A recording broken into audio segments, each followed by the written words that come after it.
gitu.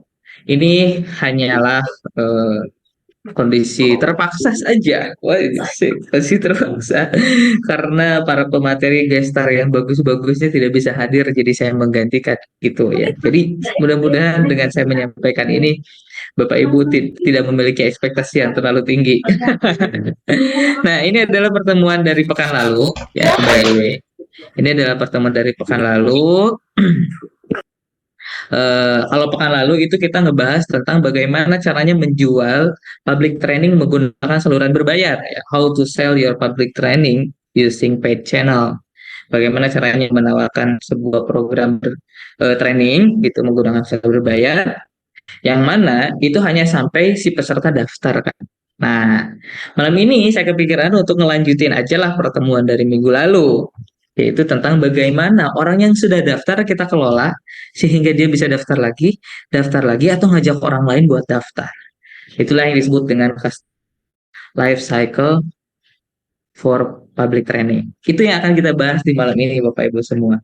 Jadi setidaknya ada gambaran lah ya, Tuhan ngomongin apa gitu.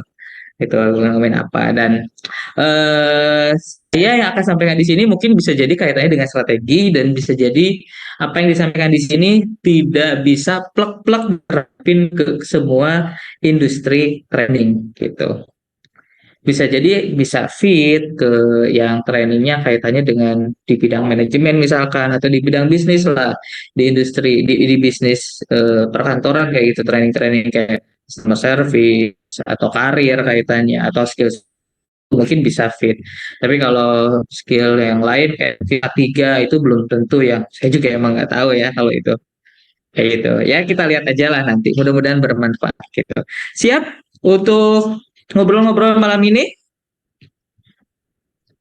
Sudah siap? Kalau siap boleh dong ketik satu gitu di kolom chat. Gak apa-apa juga mas kalau masnya paling tahu. Tidak.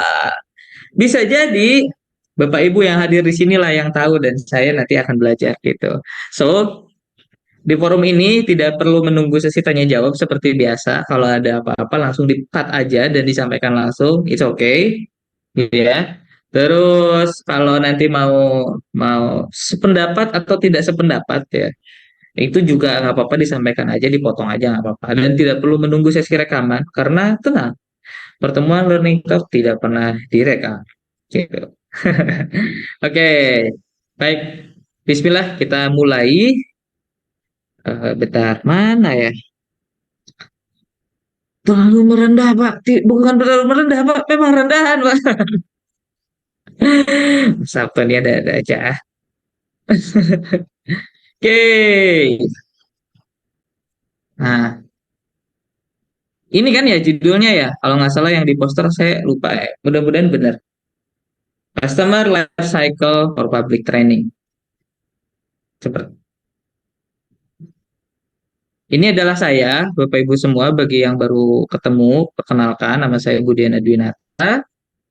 Saya memiliki profesi sebagai performance marketing spesialis atau tukang ngurusin marketing channel berbayarnya biasanya channel berbayar, tapi saya juga digital marketing entusias, artinya secara digital marketing itu secara keseluruhan saya suka mempelajarinya gitu, khususnya memang bagian di performance dan CRM yang mana itu akan kita bahas di malam ini tentang CRM gitu. Kalau Bapak Ibu pernah menemukan sebuah iklan di sosial media dari Ganesha, dari Kanirana, dari Tita Langit, dari Larusso, itu berarti main behind the gun-nya adalah saya. Nah, itulah kerjaan saya ngurusin yang begitu-begituan.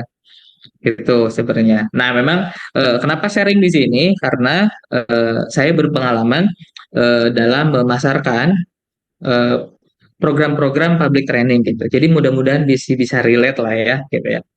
Gitu. Tuh, terus saya juga punya lembaga training namanya Tala Kembara. Ini lembaga pelatihan buat remaja. Ini nomor telepon saya, itu email saya. eh, just call me kalau ada sesuatu. Nah, begitu, begitu ya. Oke, kita lanjut. Nah, apa ini? Apa ini tiba-tiba ada tulisan alumni ya banyak. Nah, saya ingin bertanya, saya ingin mengawali pertemuan malam ini dengan sebuah pertanyaan nih Bapak Ibu. Di sini adakah Bapak Ibu semua di sini yang pernah itu menjalankan sebuah public training dan sudah memiliki banyak alumni? Adakah di sini? Mungkin alumni ratusan, mungkin ribuan. Saya, Adakah? saya, saya. Wah, luar biasa nih Coach Wira nih. Ada berapa Coach? Spill dong, spill. 29 grup WhatsApp dikali 40 orang lah rata-rata. Wah, keren. Keren, keren. Tapi udah saya Ratusan bubarin. dong ya. Duh, aduh, kok dibubarin? Loh, kenapa dibubarin?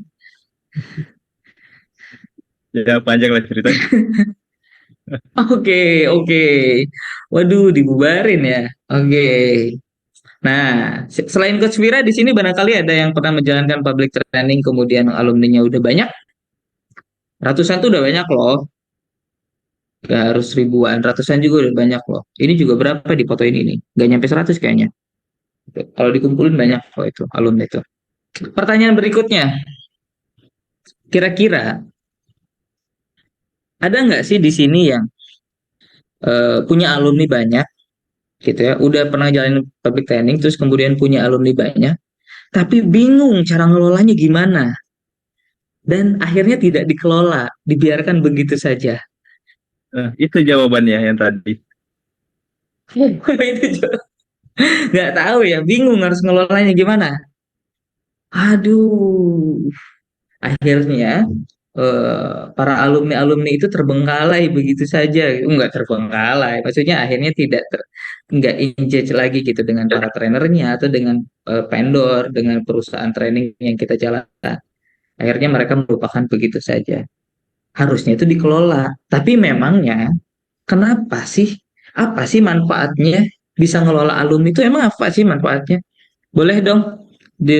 Saya mau tanya gitu ke siapa saja yang hadir di sini. Kira-kira nih menurut Bapak Ibu semua, apa mengelola eh, para alumni dari public training yang udah pernah kita jalankan ataupun in-house lah nggak apa-apa.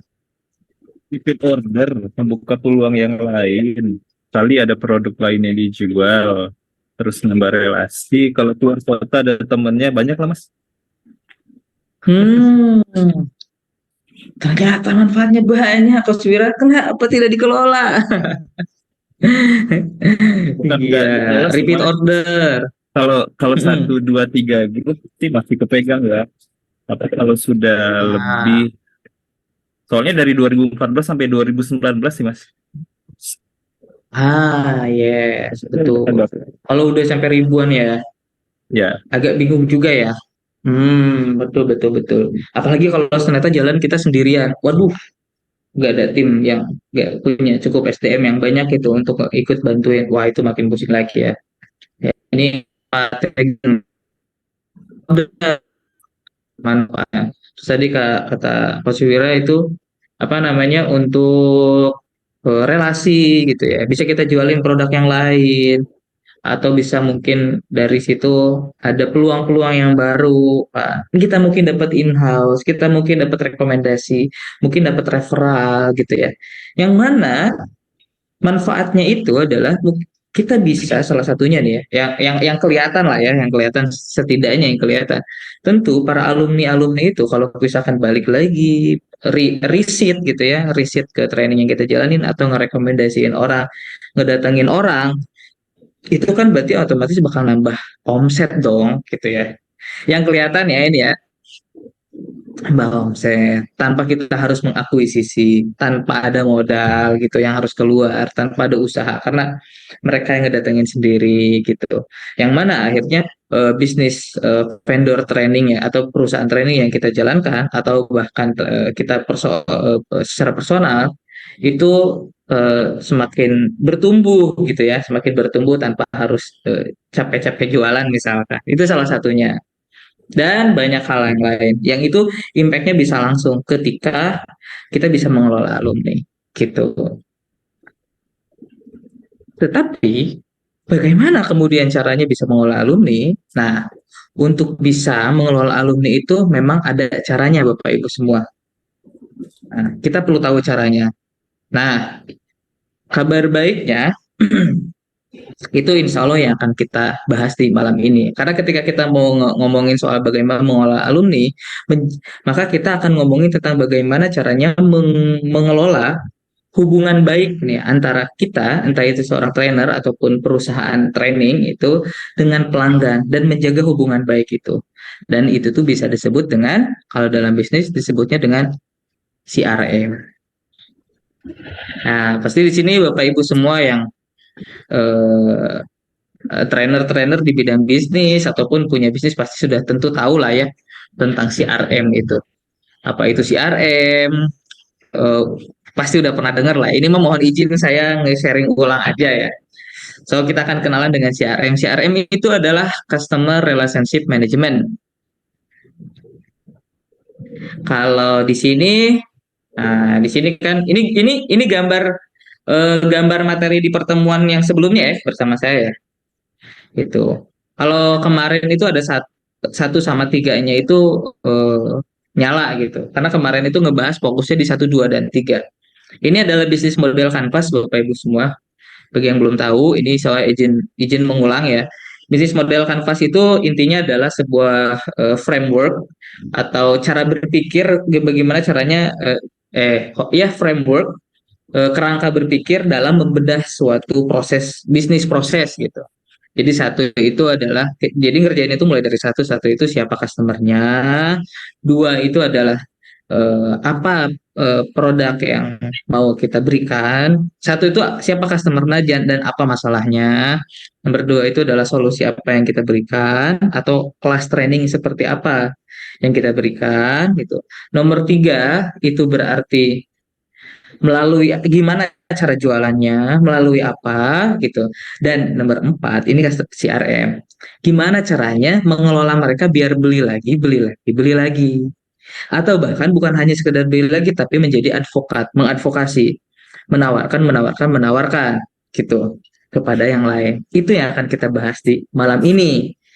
Gitu ya. Itu yang akan kita bahas di malam ini. Itulah CRM, Customer Relationship Management. Bagaimana caranya mengelola hubungan baik antara kita seorang trainer kalau kita jalan sendirian ataupun kita vendor gitu ya atau perusahaan training menjaga hubungan baik dengan si customernya itu, dengan si student yang sudah pernah daftar, yang sudah pernah mengikuti kelas-kelas kita.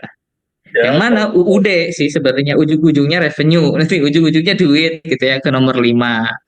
Itu ujung-ujungnya ke nomor 5 ke sini. Gitu. Itu tentang customer relationship.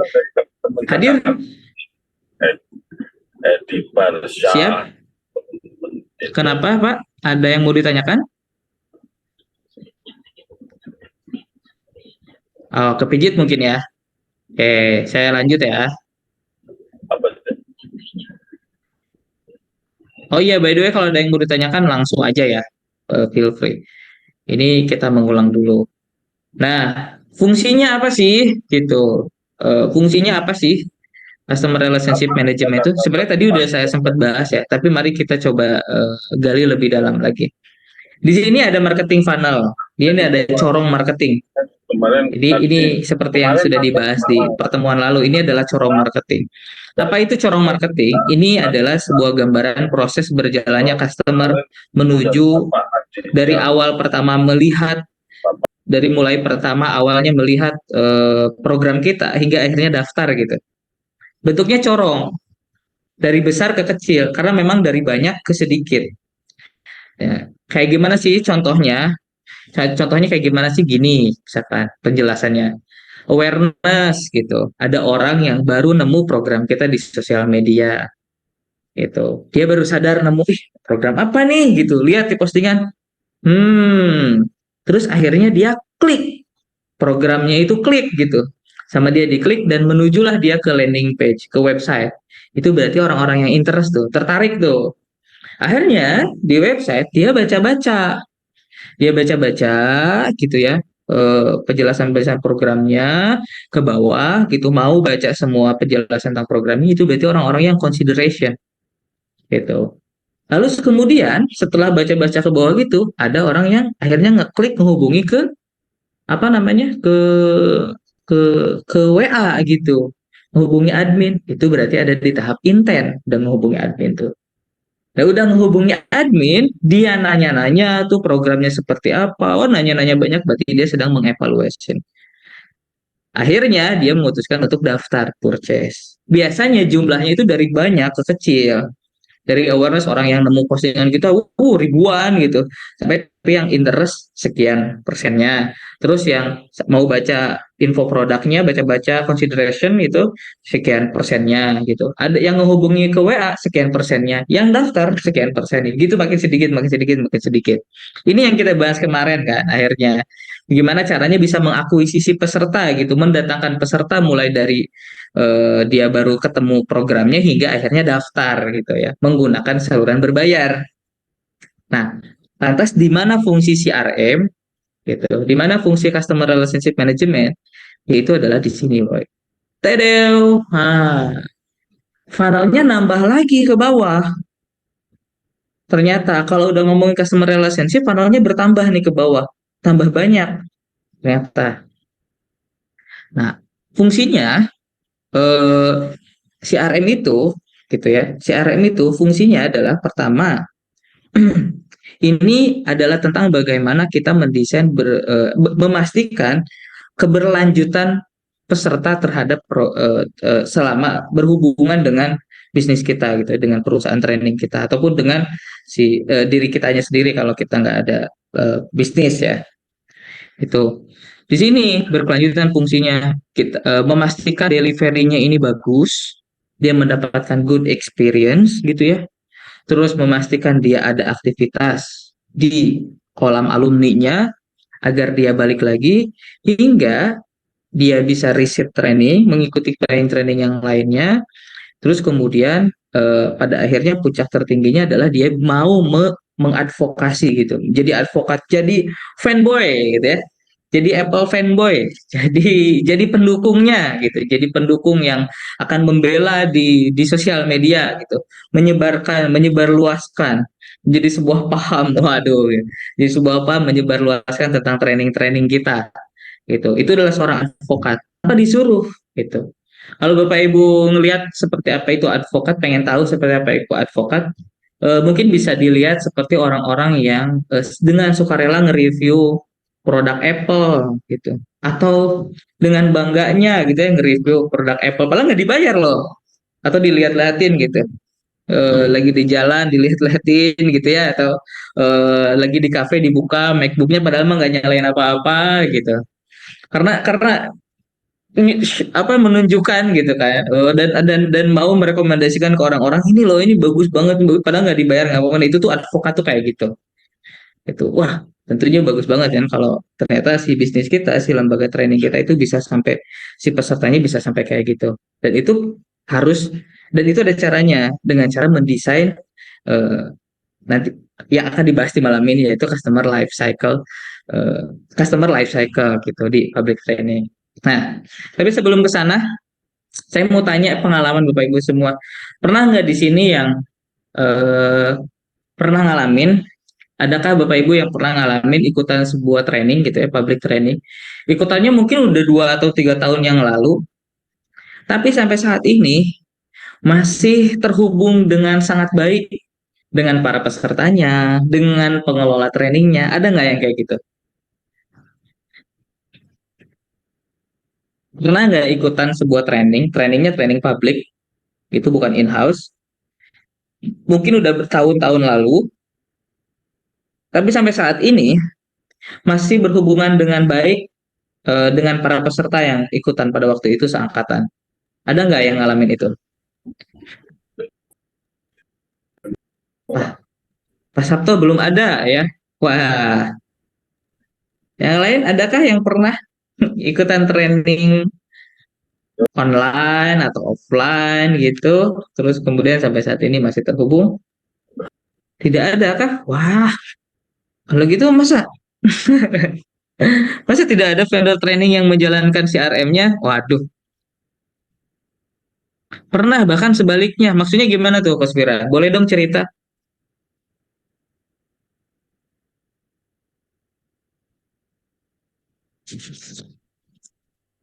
pernah bahkan sebaliknya. Apa tuh maksudnya itu seperti apa tuh? Pernah dan bahkan sebaliknya tuh. Boleh dong diceritakan. Saya cerita ya sambungan yang tadi ya.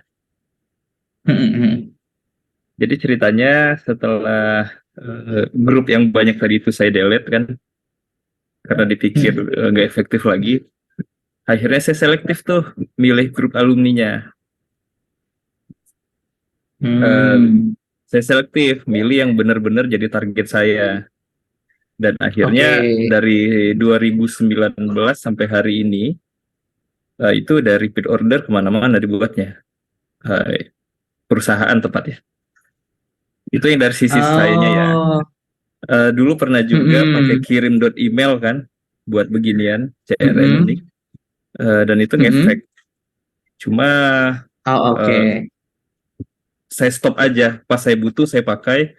Pas udah dapat, saya keep dulu. Nah, itu yang dari sayanya. Hmm. Kalau yang dari saya pernah ngikutin ada sampai sekarang dan oke itu bagus. Bahkan saya sering juga ngikutin pelatihannya. Gitu. Hmm. Oke. Sip. Thank you banget, Kospira untuk ceritanya. Bahkan sampai nyebutin toolsnya ya tadi ya. Apa yang digunakan buat CRM tadi. Ya, tadi juga saya sempat ngobrol nanyain ke Coach Surya. Coach Surya ada nggak sih, pernah nggak sih ngalamin ikutan training yang sampai saat ini masih terhubung? Wah, ada banyak ternyata. Wah. Sebut merek aja nih ya, sebut merek ya. Sebut merek nggak ya? Sebut merek nggak ya? Jadi ada Coach Surya cerita akhirnya beliau pernah ikutan sebuah training gitu ya. Trainingnya cukup lama kayak pendampingan gitu dan sampai saat ini masih terhubung, bahkan para alumninya masih suka gathering katanya.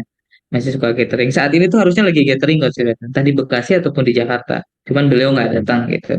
Ya itu salah satu yang CRM-nya masih terhubung gitu. Orang-orangnya masih saling berkoneksi, saling terhubung. Di Malang juga bukan bahkan ada lembaga training di bidang bisnis gitu yang alumninya sampai saat ini masih kuat dan masih saling terhubung satu sama lain gitu ada. Nah, itulah salah satu bentuk CRM yang dijalankan ya Bapak Ibu semua. Itu saya bagaimana mengelola itu supaya dijalankan. Oke, saya lanjut dulu. Nah, untuk bisa menjalankan itu, maka untuk bisa menjalankan CRM itu, kita caranya adalah dengan membuat customer life cycle. Oh, pemeneki. Apa itu customer life cycle? Customer life cycle itu apa? Nah, saya izin menjelaskan sedikit. Oh iya, eh, sebelum saya jelasin, saya mau cerita dulu Bapak Ibu semua. Jadi saya pernah mengikuti sebuah training. Mungkin bukan training kayaknya, disebutnya lebih ke bootcamp. Saya pernah mengikuti sebuah bootcamp, lamanya sampai 3 bulan bootcamp itu. Dan tujuannya dari bootcamp itu adalah menyelesaikan permasalahan supaya peserta-peserta itu bisa dapat pekerjaan. Gitu. Jadi sebuah pendampingan yang ngebantu para pesertanya untuk supaya dapat pekerjaan gitu. Jadi kayak karir kelas gitulah. Tapi untuk bisa si pesertanya itu akan dibekali dengan sebuah skill, bukan sebuah skill. Skillnya bebas pilih apa aja. Nggak bebas pilih sih, tapi dia menyediakan beberapa alternatif gitu yang bisa kita pilih. Nah, singkat cerita, bootcampnya ini berlangsung tadi, mohon maaf, sorry saya koreksi, berlangsung 6 bulan. 3 bulan pertama itu saya dilatih untuk meningkatkan skills yang ini digital marketing. Itu digital marketing saya diajarin karena itu adalah untuk pekerjaan, biar dapat pekerjaan. Berikan tugas-tugas nih bootcamp bootcamp pendampingan itu saya diberikan tugas-tugasnya itu ternyata bisa digunakan sebagai portofolio di guna portofolio hingga kemudian pas saya selesai 3 bulan ceritanya lulus, dari kelas peningkatan skillnya, lalu kemudian didampingi setelah 3 bulan lagi oleh career coaching, mulai dari CV-nya diperbaiki gitu ya, terus apa namanya CV-nya portofolionya diperbaiki, dikasih target buat ngelamar pekerjaan, coba dilatih interview dengan HR, dilatih interview dengan user, itu dilatih bahasa Inggris dan segala macamnya. Intinya adalah supaya dapat pekerjaan gitu. Itu supaya dapat pekerjaan. Nah, kalau kita perhatikan perjalanan saya gitu ya dengan di pengalaman yang tadi, di pengalaman yang apa namanya? Di pengalaman tadi mengikuti bootcamp tadi bisa digambarkan seperti ini. Saya daftar kelasnya dulu, purchase gitu ya. Saya daftar kelasnya, terus akhirnya saya mengikuti kelas-kelasnya, yang mana tadi 3 bulan tadi upskilling, apa namanya? Jadi ceritanya memang 3 bulan itu tuh proses kelas yang intensif banget gitu ya, hampir setiap hari. Itu proses deliverynya. Terus kemudian saya masuk dalam alumni dan mendapatkan career coach tadi. Terus ada kelas-kelas tambahan seperti HR yang dan lain-lain gitu.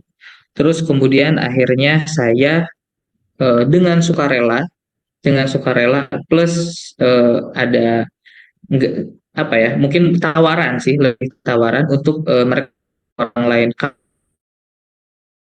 namanya referral gitu ya, gitu. Dan akhirnya saya merekomendasikan yang lain, saya yang daftar dan teman saya ikutan lagi. Nah, inilah yang disebut dengan customer life cycle journey atau customer life cycle di public training. Ya ini customer journey gitu ya, atau customer life cycle. Orang daftar, ikutan kelasnya, eh, bagaimana dia proses kelasnya, dalam alumni, terus kemudian dia upskilling kelas, ikutan kelas-kelas lanjutan, dan akhirnya jadi referral dan terus daftar. Ini gambar. Nah, nah tadi mah ini baru konsep awang-awang gitu. Eh, bentukannya gitu ya, bentukan realnya itu kayak gimana? Nah kayak gini Bapak Ibu semua. Dan setidaknya itu juga yang saya rasakan. Tuh. Itu juga yang saya rasakan. Hal ini tuh, hal ini tuh by design. Nah yang menarik tuh. Ini tuh semua tuh by design. Gimana kalau pas dia proses daftarnya tuh kayak gimana? Mungkin kalau proses dari dia nemu program sampai daftar itu udah saya jelaskan kayak di pertemuan sebelumnya ya. Itu apa namanya, nemu programnya, lihat ke landing page-nya, menghubungi ke CS, kemudian daftar. Berikutnya ini yang sering kali lupa nih gitu ya. Atau ya setidaknya saya pernah lupa gitu. Dan beberapa teman-teman trainer yang lupa, yaitu mendesain paskanya. Jadi kalau marketing funnel itu cuma sampai proses doang, tapi nggak didesain lagi ke bawahnya gitu. Ini yang sebenarnya sering kali lupa. Terus kalau kalau udah daftar ngapain? Ikutan kelasnya aja. Setelah ikutan kelasnya gimana? Seperti apa perasaan mereka? Apa tanggapannya mereka? Terus para alumni ini nanti gimana? Gitu. Terus mereka ada kelas lanjutannya nggak yang bisa ningkatin? Apakah benar kelas yang udah kita jalanin selama beberapa hari ini benar-benar work? Apakah benar itu bisa mengatasi masalahnya mereka? Gitu. Benarkah itu yang dibutuhkan oleh mereka? Mereka mau nggak ya ngerekomendasiin? Nah itu yang jarang sekali dipikirin gitu ya. Sering kali kelewat untuk dipikirin proses itu tuh gitu. Proses pasca kelasnya. Padahal Bapak Ibu semua, saat poin di awal yang tadi yang apa namanya yang eh, bisnis model kanvas gitu ya, dari pertama nentuin customernya siapa dan apa masalahnya, dari situlah kemudian kita sudah memikirkan bukan hanya sekedar training apa yang cocok untuk mereka kalau mau jangka panjang ya, tapi sebuah pengalaman apa, serentetan pengalaman apa dari awal hingga akhir yang harus dialami oleh mereka sehingga itu menjadi sebuah solusi gitu. Kenapa sih harus kayak gini? Kenapa solusinya harus kayak gini? Jawabannya adalah supaya sustain gitu. Saat kita mau menjalankan bisnis training atau saat kita mau buka public training, maka Bapak Ibu semua kita nggak bisa berpikir lagi, eh, maka kita harus berpikir sebagai seorang bisnismen mau nggak mau. Gitu. Seorang bisnismen itu apa? Seorang bisnismen itu adalah memikirkan gimana caranya gimana caranya mikirin bisnis tuh nggak sekedar omset gitu, nggak sekedar berapa jumlah peserta sekarang, laku nggak kelasnya, bukan sekedar itu, bukan hanya sekedar omset, tapi mikirin sustainability dan growth. Gitu. Sustainability dan growth gitu. Jadi nggak sekedar omset hari ini dapat berapa, meledak atau enggak, tapi gimana caranya bisnis yang kita jalanin atau training yang kita jalani bisa sustain nih, bisa bertahan lebih dari 10 tahun. Karena by the way, ini menurut data ya, eh, datanya ini kalau nggak salah dari Biro Data Statistika yang ada di US gitu. Jadi ada penelitian tahun 2022, itu nanti boleh dicari di internet, Biro Statistika Labor dari US itu menyebutkan bahwa failure rate seorang bisnis startup gitu ya, atau new bisnis baru itu failure rate-nya ternyata dalam waktu 10 tahun. Jadi misalkan sekarang buka, 10 tahun kemudian itu sebanyak 70%-nya bubar gitu. Ternyata bubar gitu ya. Jadi misalkan kalau ada 10 bisnis baru dimulai gitu, yang sampai bertahan sampai di tahun ke-10 tuh hanya 3 bisnis, 7-nya udah gagal di luar.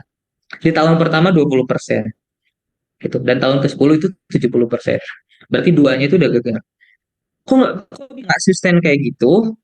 Eh, eh bukan kok bisa. Kita tentu tidak mau kan, maksudnya apa yang kita jalankan, entah itu di bidang yang kita jalani ini atau bisnis lembaga training yang kita jalani itu, kita juga nggak mau kan kalau hanya sekedar 2, 3, atau 5 tahun saja. Pengennya mah sustain gitu. Pengennya mah nanti bisa dilanjutin oleh generasi penerus. Karena kita percaya bahwa apa yang saat ini dijalankan oleh Bapak Ibu semua kan itu pekerjaan yang halal ya. Dan saya percaya lah ya Bapak Ibu yang hadir di sini mah nggak jualan training-training bombastis gitu ya.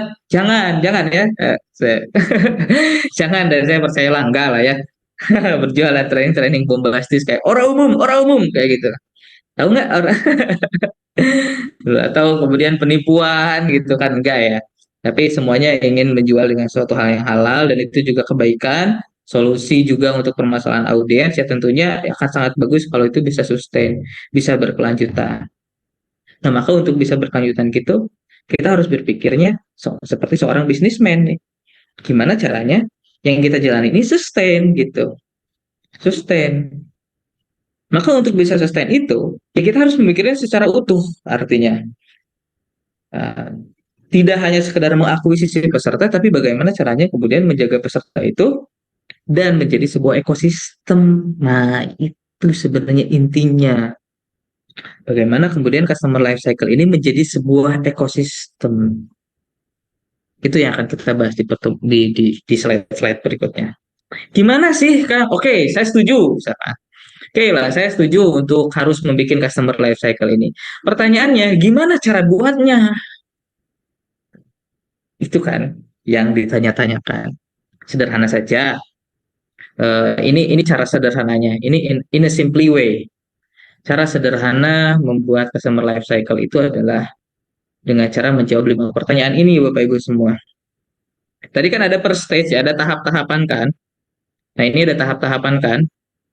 Ya, ini ada tahapan pendaftaran, tahapan delivery, ya, saat mereka mengikuti kelas pertama di training yang kita. Ini saat mereka di alumni, saat mereka ikut repeat order dan sebagainya.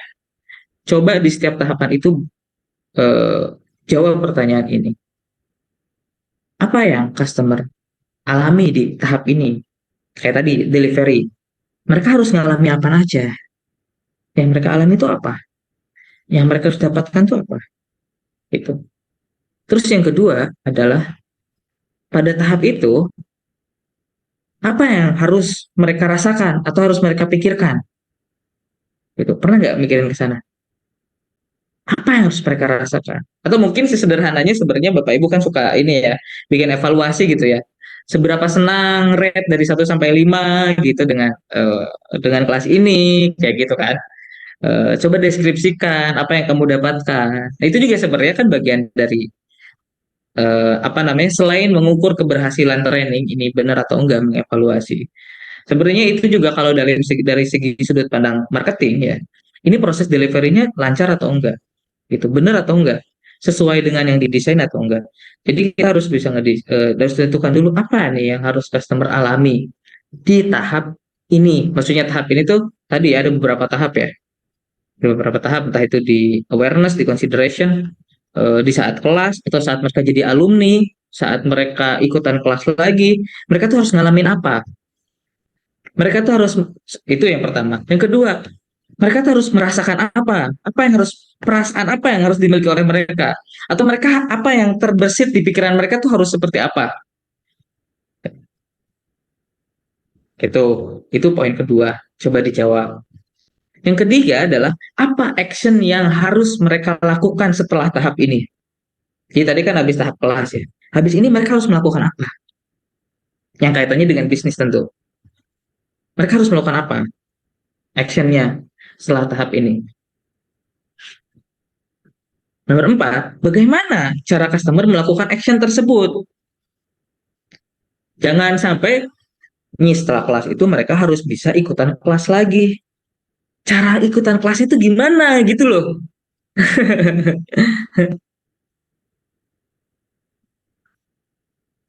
Cara customer melakukan action itu gimana?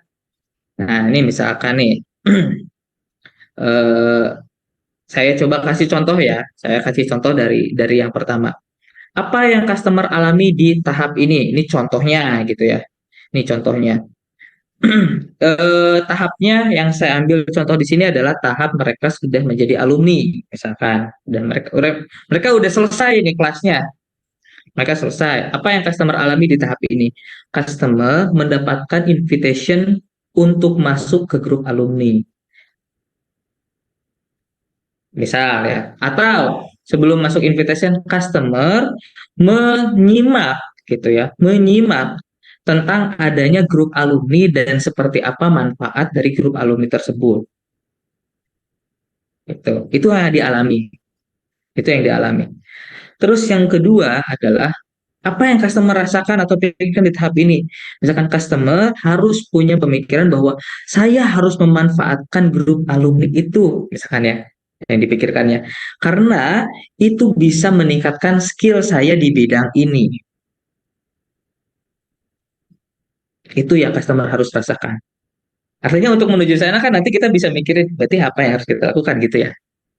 Yang ketiga adalah apa action yang harus customer lakukan setelah tahap ini, setelah alumni tadi ya, setelah alumni. Ternyata adalah action yang harus dilakukan oleh customer itu adalah mereka berkontribusi pada pertemuan rutin para alumni. Jadi alumni ceritanya tadi kan udah masuk grup alumni, di grup alumni itu ternyata harus ada pertemuan rutin gitu ya, ada pertemuan rutin sebulan sekali. Actionnya adalah mereka harus mengikuti pertemuan rutin sebulan sekali di grup alumni. Chapter Bandung, bisa. Itu actionnya yang harus dilakukan. Bagaimana cara customer melakukan action tersebut? Cara mengikutinya itu bagaimana? Oh, ini kita jelasin. Ada salah satu customer service kita yang menghubungi, gitu. Misal contoh satu. Atau harus ada ketua angkatan gitu di setiap sekelas yang mau berkontribusi secara sukarela mengelola pertemuan rutin setiap sebulan sekali. Jadi si customer ini, si ketua angkatan ini akan menghubungi seluruh peserta untuk mengajak pertemuan. Gitu, misalkan. Ini kan action untuk bisa mengikuti pertemuan rutin ya. Apa alasan customer mau melakukan action tersebut? Nah, nomor 5, jawabannya misalkan karena di pertemuan rutin itu ada apa namanya, eh, customer berpotensi untuk berbagi koneksi atau berbagi project gitu, berbagi project. Atau misalkan khusus untuk pertemuan rutin itu ada materi tambahan gitu ya, dari planning kita ada materi tambahan secara cuma-cuma tapi gak daging banget gitu. Atau bahkan di alasannya adalah karena di pertemuan rutin itu suka bagi-bagi giveaway, suka bagi-bagi door prize gitu. Itu kan bisa jadi alasan orang melakukan itu ya. Atau tadi ada koneksi, ada bagi-bagi project gitu, ada apa aja yang ya kita udah siapkan di sana. Itu nanti masuk ke tahap artinya si alumninya itu nggak sekedar jadi alumni tapi ada tahap pertemuan di tahap itu mereka harus ngapain lagi, coba jawab lagi 5 pertanyaan ini. Oh ternyata mereka harus ikutan kelas, nah gimana tuh, coba diurai ikutan kelas berikutnya tuh gimana tuh prosesnya. Oh ternyata mereka harus bisa merekomendasiin, oh berarti apa tuh yang harus dialamin tuh sehingga mereka bisa merekomendasikan, jawab lagi 5 pertanyaan ini. Ini in a simply way ya, maksudnya tapi bisa dilakukan kok gitu. Sebuah konsep gambaran desain ini simple banget tapi ini bisa dilakuin kok. Eh, ini kan, nah kalau kita ngelihat lagi ke sini, di sini kan udah ada tahap-tahapan. Real life-nya mungkin di yang Bapak Ibu jalankan, di bisnis yang Bapak Ibu jalankan, si tahap-tahapannya itu nggak seperti ini. Bisa jadi lebih kompleks kan? Bisa lebih kompleks. Karena ini makan sederhana banget ya. Atau bahkan bisa jadi lebih sederhana gitu. Nah, coba di tiap tahapan-tahapannya itu di kelas tuh harus ngalamin apa gitu. Berarti si peserta dari delivery peserta biar bisa masuk ke grup alumni itu berarti harus harus seperti apa? Kira-kira apa alasan mereka mau ke sana? Kita harus ngasih alasan apa? Apakah ini contoh yang ini keren banget menurut saya. Eh, Mudah-mudahan beliau hadir di sini ya. Oh hadir ternyata jadi co-host nih. Ini gurunda saya Coach Surya Kresnanda. Beliau ini punya lembaga training Bapak Ibu. Namanya Ganesha Public Speaking gitu. Setiap setiap kelas-kelas yang diikuti oleh beliau, yaitu maksudnya yang diikuti. Setiap kelas-kelas yang dijalankan di Ganesha Public Speaking gitu. Si para alumni itu diberikan ruang untuk mereka menambah jam terbang. Saking taunya, maksudnya karena sadar gitu bahwa kemampuan public speaking itu ditentukan oleh jam terbang gitu. Maka diberikan ruang setelah ikutan kelas tuh untuk menambah jam terbang di forum tambahan gitu, di forum tambahan para alumni. Jadi punya alasan yang kuat dan akhirnya para peserta, para alumni juga mau gitu apa namanya ikut turut serta dan bahkan berterima kasih akan aktivitas itu. Nah itu kan nggak mungkin juga serta merta Coach Surya atau di Ganesha memberikan apa namanya program yang seperti itu kalau dari awal tidak tahu permasalahan nomor satu ya di BMC tadi, bisnis model canvas, permasalahan dari customer itu apa dan apa yang dibutuhkan gitu. Sederhana itu kok, nggak harus giveaway, nggak harus promo, bisa jadi hanya sekedar jam tambahan gitu. Menambah jam terbang kayak gitu itu bisa jadi juga. Berpromo ya jauh lebih menggiurkan memang. Gitu ya, itu bagaimana cara membuatnya, sederhana kan. Nah ini salah satu contoh eh, yang tadi saya ceritakan ya, saya juga pernah ikuti sebuah bootcamp gitu, yang mana dari awal kelas selama 3 bulan, terus kemudian masuk dalam alumni. Nah ini ruang alumninya gitu. Ini ceritanya ini ruangan alumninya di Slack gitu. Di sini udah ada apa namanya, ada channel-channelnya gitu. Di sini ya lowongan-lowongan pekerjaan yang diupdate tiap hari. Ini pengumuman orang-orang yang udah dapat pekerjaan gitu. Ini diskusi-diskusi bebas mengenai bidang-bidang pembelajaran yang sudah kita jalani. Ini pengumuman-pengumuman terkait bisnis, terkait si lembaga trainingnya gitu ya. Atau ini random, apa aja bisa, kalau mau nanya, mau diskusi apapun itu bisa di sini gitu. Ini lo udah ada 7 ribuan ya, ada 7 ribuan di channel jobs ini yang masuk. Ini salah satu contoh aja si para alumni itu harus masuk ke tahapan ini gitu, harus masuk ke tahap ke Slack ini. Gitu. Nah nanti di sini tuh dia tuh udah ngedesain lagi harus masuk kemana, harus ngapain, kayak gitu. Nah, salah satu yang tadi sempat Coach Pira apa namanya jelaskan gitu ya. Pakai tadi tuh pakai tools apa Coach? Kirim Kirim email dot apa email. namanya lupa. Kirim dot email. Kenapa? Oh, kirim Kirim dot dot email. email. Nah, kirim dot email itu untuk menjaga re-engagement gitu kan. Misalkan ya, kayak contoh tadi di tahapan ini. Nah, di tahapan ini nih misalkan udah jadi alumni nih gitu. Tapi kan ada orang-orang yang aktif di grup teh, tapi ada orang-orang yang udah aja habis kayak gitu tuh udah cuek aja, cuek bebek, jarang jarang aktif lagi di grup gitu. Ini kan mereka gimana caranya mereka bisa tetap engage ya, terkoneksi gitu, agar hubungan baiknya tetap terjaga, biar inget nggak ngelupain kita kayak gitu. Nah, salah satunya tadi itu bisa tuh berarti apa namanya yang dialami oleh para alumni itu yang sudah datang alumni itu adalah mendapatkan email re-engagement kayak nanya kabar email ya kayak email atau dapat newsletter ilmu-ilmu tambahan. Nah itu tadi Mas Wira ngasih contoh tuh beliau pakai kirim dot email. Ya. Tuh saya dapetin emailnya sejak proses purchase. Yes, gitu ya. Datanya bisa didapetin dari pas awal proses pas pendaftaran itu kan ngisi data kan, isi data. Nah itu emailnya bisa kita gunakan untuk nanti mengelola para alumni itu biar kan kalau ngejapri satu-satu gempor juga ya. Japri satu-satu gitu si customer service kan kasihan ya. Japri satu-satu gimana kabarnya? Wah, apa gitu kan. Nah, ini kan bisa pakai satu template teks email apalah gitu re-engagement contoh ini contoh kita nanya kabar semua doa gitu bentuk doa misalkan ngirimin email ke para alumni di angkatan keberapa misalkan ini batch sekarang tuh batch ke 200 misalkan atau 295. Nah, ini kebetulan saya baru mengikuti oh, sudah kelihatan ya. Mengikuti training profesional presentation nih dari Ganesha Public Speaking. Oke, jadi ini jadi promosi. Saya alumninya. Ini ceritanya saya mengikuti angkatan batch ke 295. Nah, di batch ke 290 lima angkatan sebelumnya mungkin kan udah hitungan bulan-bulanan ya entah itu 2 bulan yang lalu 3 bulan yang lalu gitu kan. Bisa jadi mereka lupa atau tidak terhubung itu kan bisa kita kirimkan email di angkatan ke 290 gitu emailnya yang udah kita siapkan yang udah kita template gitu yang udah kita setel lah gitu. Contoh emailnya seperti apa misalkan contoh emailnya adalah seperti doa gitu ya. Gimana kabarnya Bapak Ibu sebut nama gitu ya.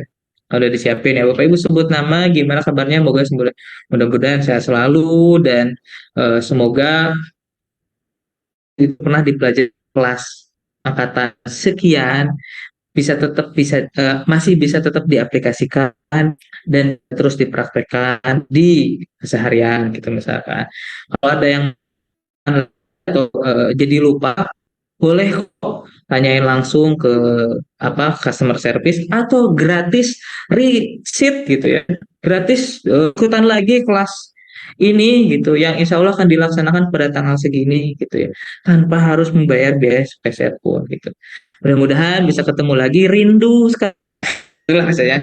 sekali bisa bertemu dengan Anda di kelas itu saya kirim gitu kan itu contoh re-engagement. Orang yang udah lupa mungkin dia tadi udah lewat 5 angkatan, udah 2 bulan atau 3 bulan ke belakang udah lupa. 2 3 bulan mah nggak lupa ya, ya 10 angkatan ke belakang gitu ya. Nah, kemudian dapat email itu kayak ih, iya ya ingat lagi. Atau bahkan data pendaftaran itu kan biasanya masukin tanggal lahir ya. Kita bisa kirimin email ucapan selamat ulang tahun pas di tanggal lahirnya, pas di tanggal ulang tahunnya sorry. Kayak gitu. Itu kan jadi hubungan koneksi. Itu yang harus dialami tahapan itu gitu gitu. Itu kan bisa diurai jadinya. Nantinya bisa diurai. Di sini ini kan sederhana, contoh sederhana. Nantinya bisa diurai. Bagaimana orang-orang yang udah terus sering ikutan nanti masuk dalam segmen eh, alumni kita yang seperti apa. Nanti ini orang-orang yang udah lupa nih, nggak ada kabar-kabar. Ini segmen alumni kita yang seperti apa. Kita bisa bagi segmen-segmennya. Itu kurang lebih seperti itu. Nah, ini contohnya tadi. yang saya gambarkan. Sampai sini dulu, ada pertanyaan ataukah belum kita lanjut? Monggo kalau ada nah, ngobrol-ngobrol boleh, silakan.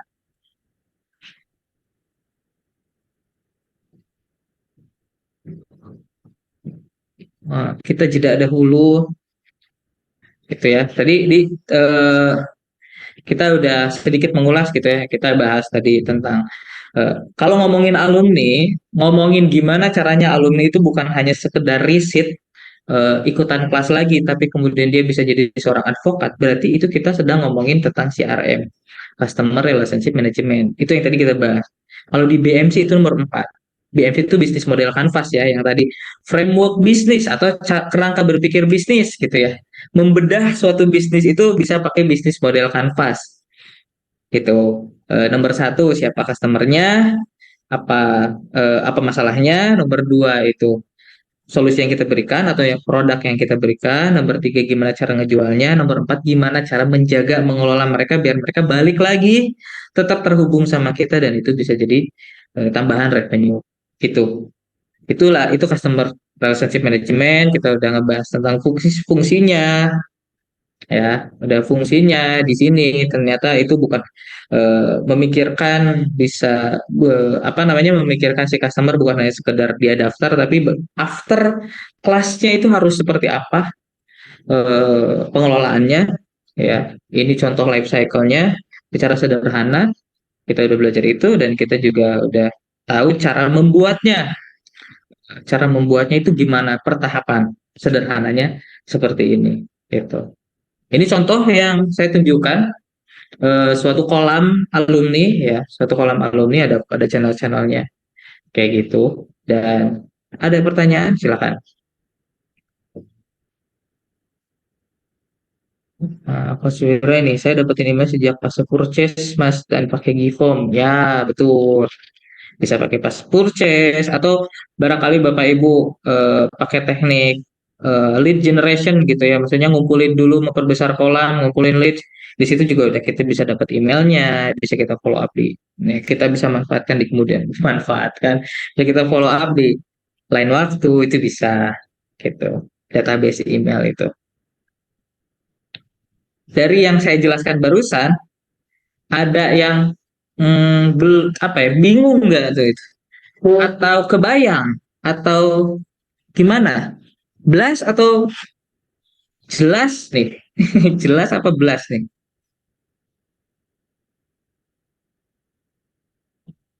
Halo, suara saya terdengar?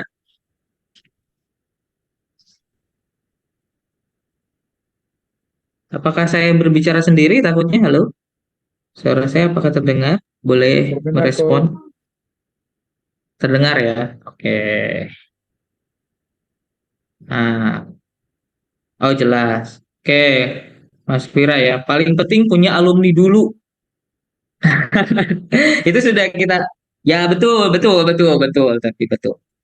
Paling penting adalah punya alumni dulu.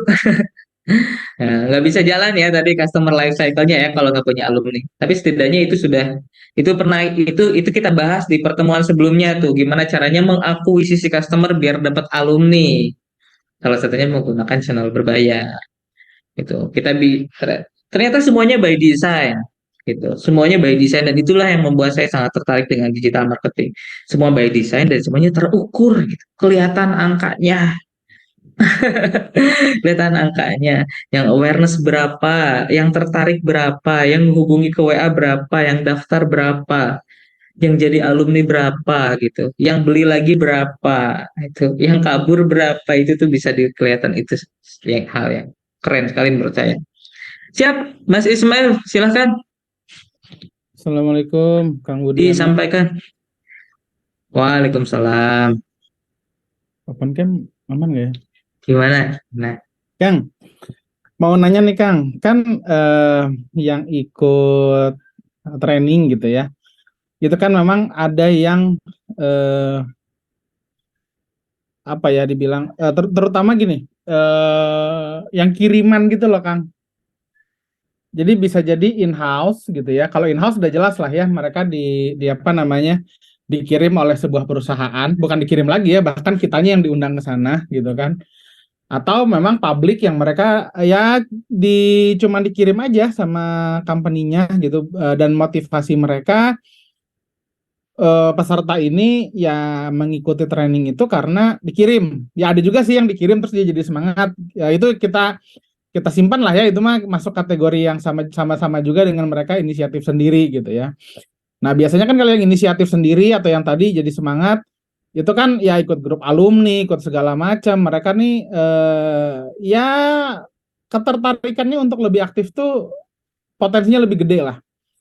Nah, yang jadi pertanyaan itu adalah yang mereka yang tadi ditugaskan jadi sebuah tugas gitu. Yang bahkan mungkin trainingnya sendiri mereka ikutnya itu sekedar memenuhi kewajiban saja. Nah, itu ada tips and triknya nggak ya untuk membuat customer life cycle-nya, terutama untuk segmen segmen peserta training yang ini gitu. Thank you Kang Budiana. Oke, sama-sama Mas Ismail, keren sekali. Keren banget pertanyaannya. Oke, mari kita deep dive menuju contoh yang lain. Sini saya mohon izin untuk tutup dulu share screen-nya. Saya buka yang lain dulu ya. Eh, Nah, sebentar. Nah, ini contoh ya. Ini contoh. Dan yang saya berikan contoh di sini eh, bukan lembaga training. Ini service. Tapi bisnisnya service. Ini contoh dan ini bukan lembaga training. Tapi cara berpikirnya sama. Cara berpikirnya sama. Oke, saya share screen. Jadi ini deep dive lebih lebih detail lagi. Maksudnya tadi kan cuman tahap-tahapan kayak gitu ya. Ini kita sebenarnya bisa menggambarkan jauh lebih detail lagi ke dalam. Nah, mungkin kalau lihat gambarnya, waduh apa ini? Tenang, tenang ya, pelan-pelan, pelan-pelan. Ini kalau digali lebih dalam lagi atau digambarkan secara lebih detail bisa seperti ini nantinya, Ismail. Itu. Jadi kita gambarinnya itu desain perjalanan customer itu, life cycle-nya itu dari sejak awareness kan tadi mungkin awarenessnya adalah dia nggak ada awareness, dia awarenessnya adalah dia ditawarin oleh lembaga, bahkan dia juga tidak tertarik gitu ya, dan langsung tiba-tiba jadi bayar aja gitu. Artinya dari bayar di sini kan biasanya, nah dari bayar di sini kan dari bayar itu ada yang langsung ke loyal, ada yang langsung ke churn. Sorry, ini tipe churn customer harusnya gitu. Ada yang dari bayar, ada yang churn gitu.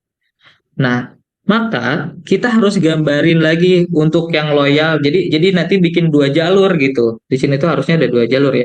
Ini bikin dua jalur, ke kanan ini ada jalur loyal gitu ya, orang yang udah jadi grup alumni. Jalur kiri itu kita harus gambarin lagi desain orang-orang yang nggak loyal atau churn. Churn itu berarti artinya meninggalkan gitu, meninggalkan bisnis kita, meninggalkan kelas kita gitu. Nah,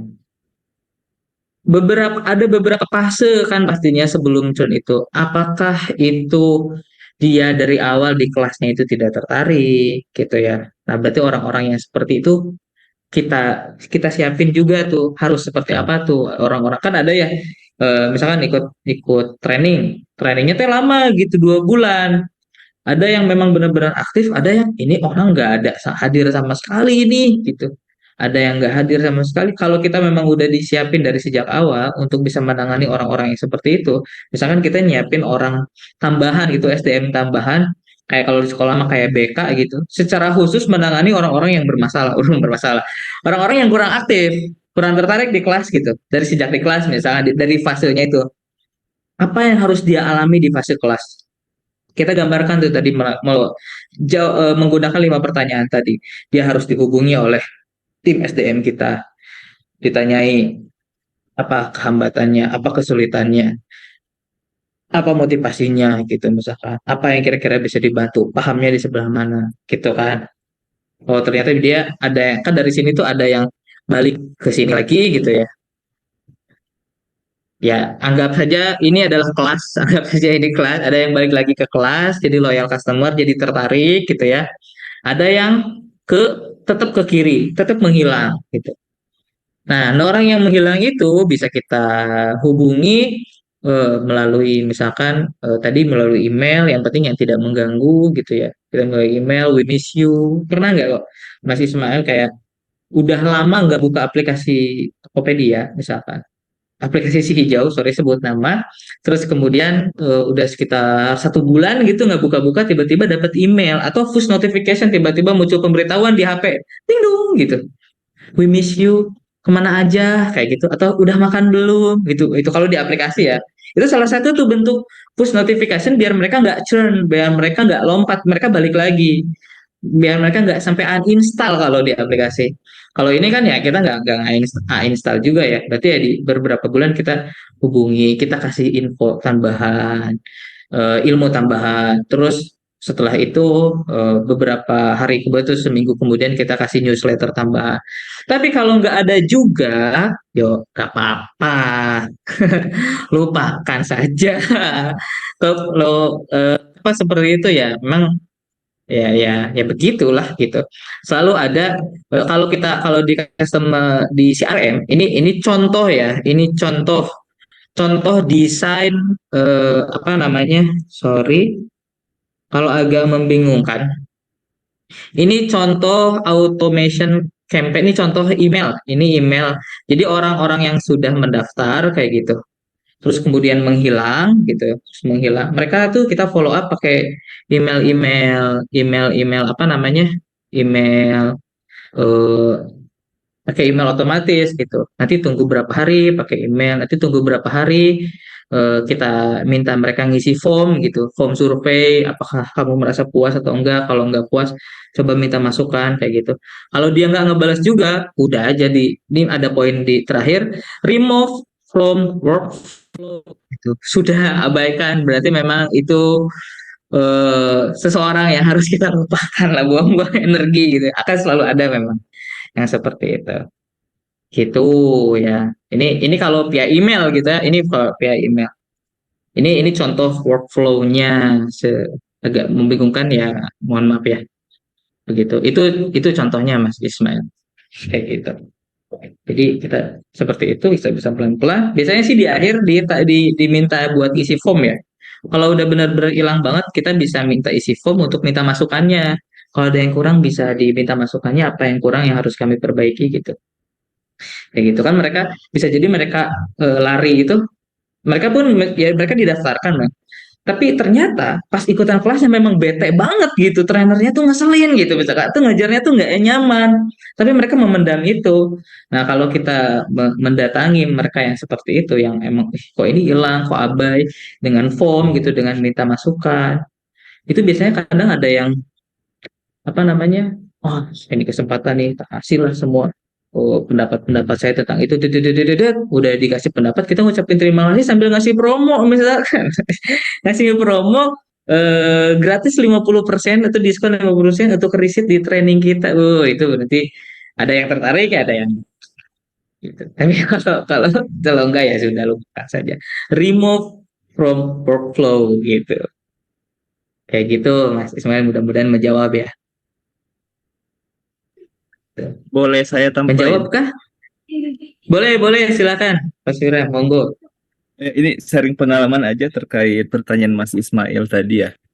Kan ceritanya kalau in-house training perusahaan karyawannya itu kan dikirim, bukan mereka yang bayar gitu. Beda motivasinya, beda, kekuatannya nggak sama lah. Nah, kalau di saya, ini kalau di saya belum tentu berhasil juga di teman-teman ya, tapi paling tidak sejauh ini cukup efektif. Yang saya lakukan ketika ada permintaan in-house training begitu, saya tanya pesertanya ada berapa nih? Anggap pas satu kelas itu 40. Nah, lalu kepada kontak personnya, tim SDM-nya itu, saya akan bilang begini, Mbak, boleh nggak saya minta nomor WhatsApp-nya? Nomor WhatsApp-nya akan saya gabungkan dalam satu grup WhatsApp. Tujuannya pertama untuk menjalin komunikasi pre-training. di mana nanti di situ ketika sudah tergabung, katakanlah sudah tergabung, ada komunikasi awal, membangun kedekatan. Lalu nanti saya akan bagikan satu Google Form yang berisi satu pertanyaannya begini aja.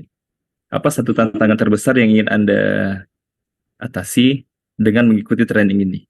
Nanti saya akan collect tuh masalah mereka. Nah, dari masalah mereka yang sudah dikolek itu bisa jadi konten selanjutnya untuk membuat cara menjaga mereka agar tetap engage ke sayanya. Nah, itu pertama. Jadi, ketahui masalah inti mereka apa, yang ingin mereka selesaikan dari training itu apa. Memang itu akan dibahas pada training, dan nanti pasca training pun, pertanyaan yang sudah terkumpul itu akan diulang lagi, diberikan lagi jawabannya. Bisa nanti sharing di grup WhatsApp-nya, bisa nanti saya buat di Instagram saya, lalu nge-tag mereka. Dan saya percaya masalah mereka itu pasti akan dimiliki lagi oleh orang-orang yang sama juga. Nah, seperti itu. Terus yang kedua, dari sisi peserta di perusahaan. Nah, kalau misalkan perusahaan yang kita isi di sana, kita ngajar di sana itu, kita tahu sudah punya jenjang karirnya, biasanya yang dulunya anggap dia cuma staff, pernah ikutan training kita, lalu hubungan kita jaga terus silaturahmi. Suatu saat, mungkin beberapa di antara mereka ada yang posisinya naik, dan karena kita rajin nongol, rajin sharing, terasa manfaatnya, nanti mereka yang sudah punya posisi itu akan undang kita lagi. Seperti itu. Dan itu yang saya alami sampai sekarang. Termasuk perjalanan ke Surabaya kemarin. Begitu, Mas. Semoga bermanfaat. Luar biasa. Thank you banget Mas Wira untuk sharing-sharingnya. Jadi ternyata kalau dari Coach Wira sendiri ini keep in touch dari sejak sebelum, bahkan dari sebelum kelas pertama dimulai itu udah keep in touch ya. Iya. Key point-nya adalah ketahui masalah mereka begitu. Betul, betul, betul. Tapi kalau Bapak Ibu nangkep nih ya, ternyata untuk menjalankan customer life cycle itu ternyata effortnya lumayan ya. Waduh, capek bos ternyata gitu ya. Ya memang menjalankan customer life cycle ini tidak maksudnya tidak sekedar tak kirain orang daftar udah selesai gitu. Daftar selesai udah gitu. Ternyata masih harus diurusin gitu ya. Percayalah Bapak Ibu semua, dengan effort yang besar ini akan menghasilkan good experience, pengalaman yang sangat bagus gitu di audiens, dan akan dengan sangat mudah mereka itu mengadvokat, menyebarluaskan customer kita. Contohnya apa? Contohnya yang paling gampang itu adalah, memang bukan training sih ini, tapi udah sangat kentara jelas, yaitu adalah Apple fanboy gitu ya.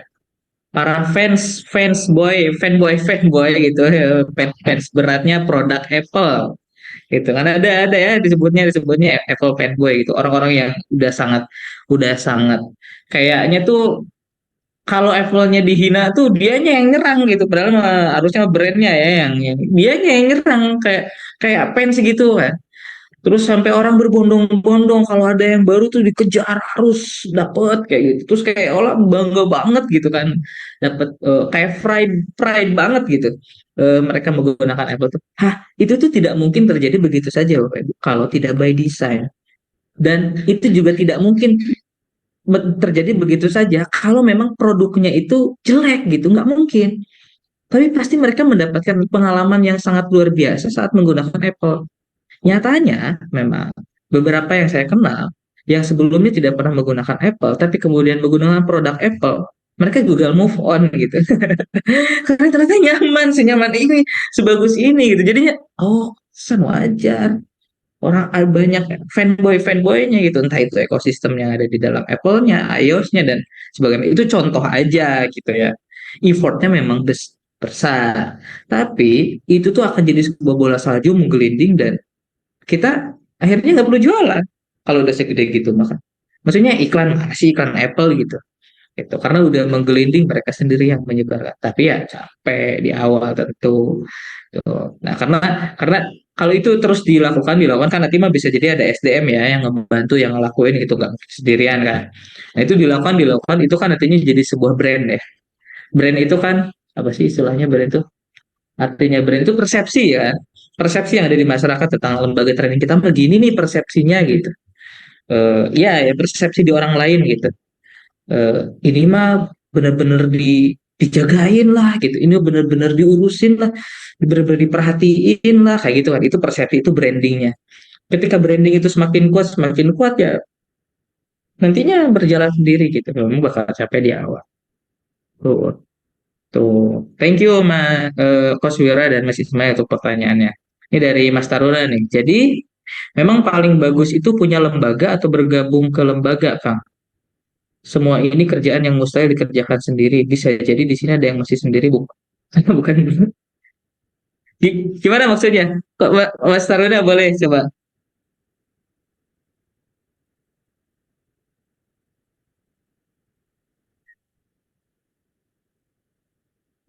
Ya. Oh, udah kejawab ya. Oke. Siap, siap, siap. Oke. Mana ya? Tapi apa ya jawabannya? Mulai dengan tahap apa nih? Oke. Ah, ya tahap yang bisa dikerjakan dulu ya pasti mah. Kalau ternyata sendirian terlalu melelahkan ya, yang bisa dikerjakan oleh sendirian.